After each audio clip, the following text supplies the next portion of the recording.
guys, welcome to Prince Garage. இது R15S இது ஆக்சுவலா ஆஃப் ஆயிட்டே இருக்கு. பிளஸ் கோன் செட்லாம் மாத்தணும். இன்னும் நிறைய கம்ப்ளைண்ட் இருந்தது வண்டியில, அதுக்காக தான் எடுத்துட்டு வந்தாங்க. ஆக்சுவலா இந்த வண்டியில கம்ப்ளைண்டே வந்து த்ராட்டில் பாடி தான். ஆனா ஷோரூம்ல கேட்டதுக்கு அவங்க என்ன சொல்லிருக்காங்கன்னா, ஹெட் வந்து ஃபுல்லா சர்வீஸ் பண்ணி போடணும், டைமிங் செயின்லாம் மாத்தணும்னு சொல்லியிருக்காங்க.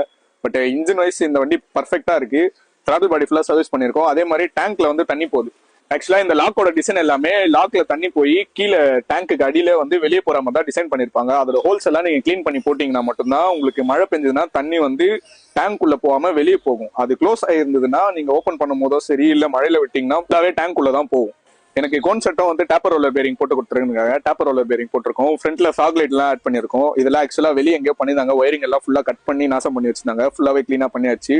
2-வே சுவிட்ச் கொடுத்து கரெக்டா பண்ணிருக்கோம். அதே மாதிரி உங்க வண்டியில ஏதாச்சும் ஃபால்ட்னா ஃபர்ஸ்ட் என்ன ஃபால்ட்னு பார்த்துட்டு அந்த ஃபால்ட்டை மட்டும் ரெடி பண்ணுங்க. இந்த வண்டி இப்படிதான் ஹெட் ரெடி பண்ணுவோம், அந்த ஹெட் எல்லாம் வேலையே இல்லை. இதுக்கு முன்னாடி அந்த கேடிஎம்மும் அப்படிதான், ஃபுல்லாவே கம்ப்ளைண்டே வேற, சம்மந்தமே எல்லாம் வேற கம்ப்ளைண்ட் சொல்றீங்க. என்ன கம்ப்ளைண்டோ அதை பார்த்துட்டு அதை மட்டும் ரெடி பண்ணுங்க. அதை மட்டும் பண்ணாலே போதும். தேவையில்லாம நீங்க செலவு பண்ணீங்கன்னா அது மறுபடியும் டபுள் செலவு தான் உங்களுக்கு. உங்களுக்கு இது மாதிரி ஏதாச்சும் ரெடி பண்ணுனா பிரின்ஸ் கராஜ்க்கு டிஎம் பண்ணுங்க.